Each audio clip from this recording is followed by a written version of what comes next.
Yo, welcome. This is The Freak, for those who don't know me. And today I'm going to be showing you how to create 2D pixel art maps in the Tile software to participate in DEGA's competition for 300,000 DEGA tokens. So come with me, follow me and Richie, we're going to show you how to do it. Okay, let's start. Yeah, it's not stopping, so just give me a few seconds. In the DEGA Discord official links channel, you can find the link there to download the base templates. We're gonna download them. The next thing we're gonna do is download the Tile tool. Tile, it's been there for 10 years. Now that we have the base template, we're gonna extract it, open the Tile software. We're gonna start a new project. I call it TTOO.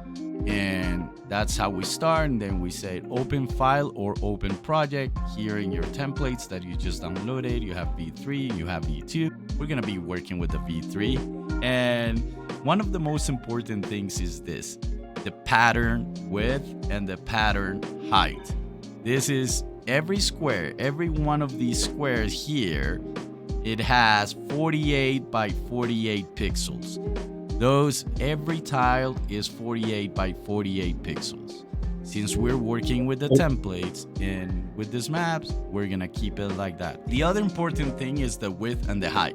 It's 54 by 30. So it doesn't mean that in pixel, it means in squares. So there's 54 here and there's 30 in height. Okay? So that's our map.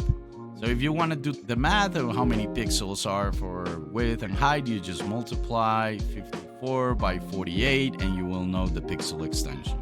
And that is going to be the base that we're going to work with everything. Now, we have the map here in the middle. But here in the middle, you're seeing everything. You're seeing what's below, what's in the world, what's in the player layer, and what's above the player layer. So one of the things that you want to maintain, you gotta keep the layers. You can see them here over the right. So here we have the basic map. This is the layout. This is how it looks.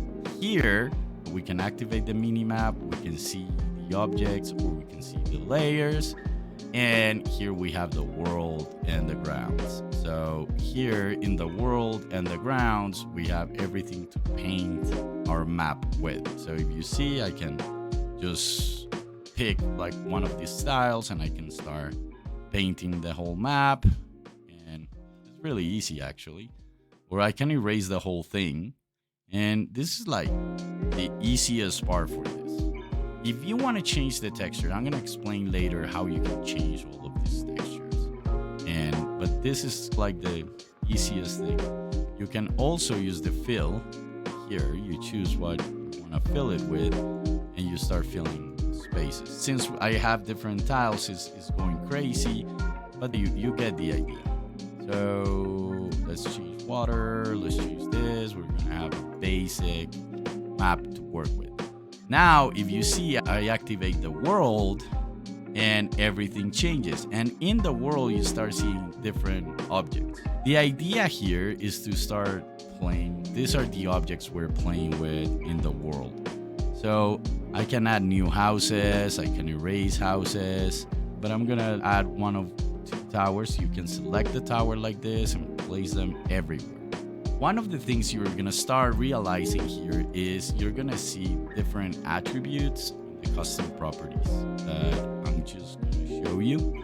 So if you look here, I'm selecting all these tiles. I left the roof out. Why? Because one of the things I wanted to do with this part of the house is to activate collides.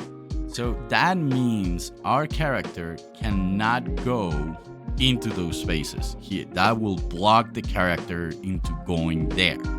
And if you see, the roof of this house has no collide.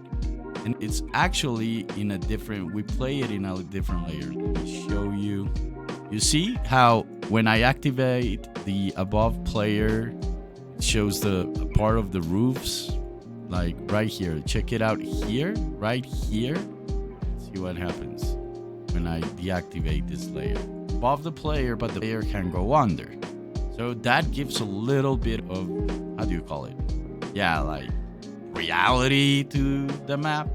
But that's pretty much it. It gives more like perspective and depth and even storytelling that you can do with your world. Exactly. So what I like to do is right now I first conceptualize the maps and then create like the basic world. And after that, I do work with the buildings, with these sections. But here we're not gonna go deep into that.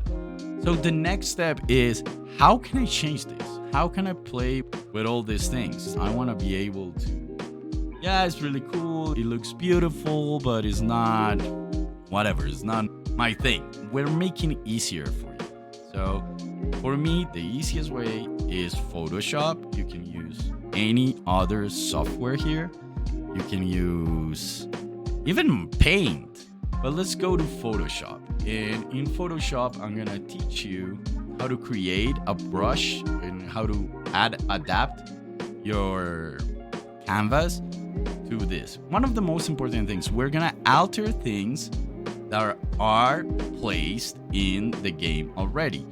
So we're gonna go where we installed or where we download and where we had this DEGA base map v3 JSON or the v2, depending on which one you open, and we're gonna open the same PNG file that we're working on the tile map. This is the main one. I'm gonna open this. One of the things I did here, you can see like my Photoshop has all these little squares.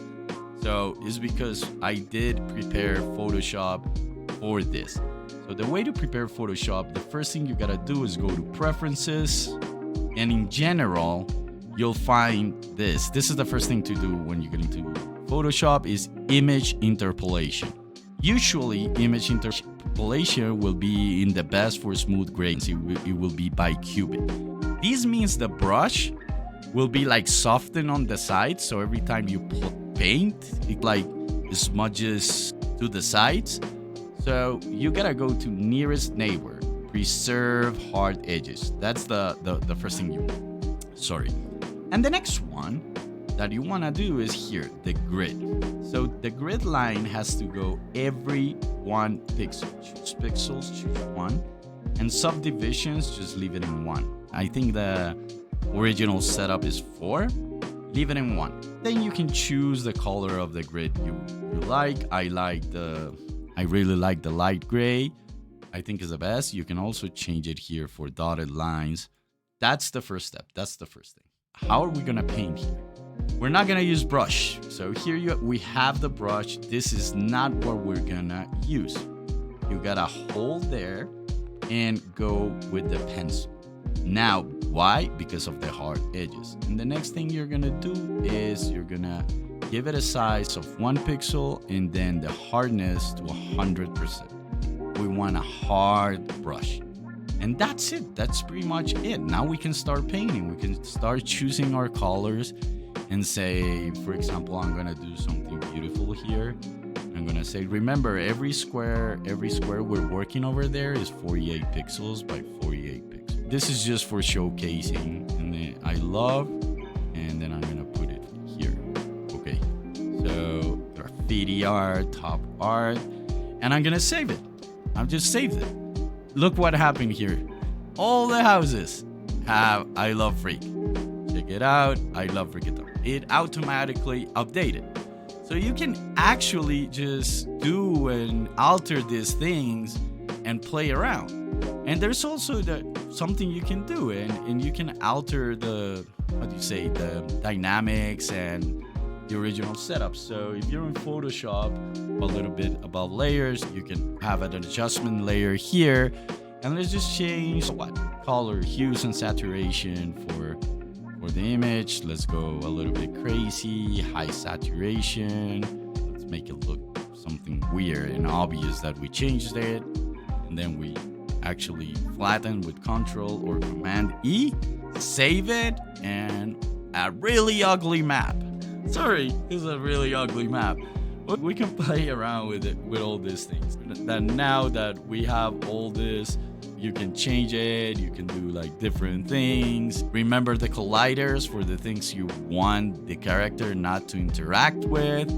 And that's pretty much it. Now it's all about having fun, creating maps, sharing maps, and also to invite you. If you have more questions, I think Freakathon is always around, and also he's super active in the DEGA Discord.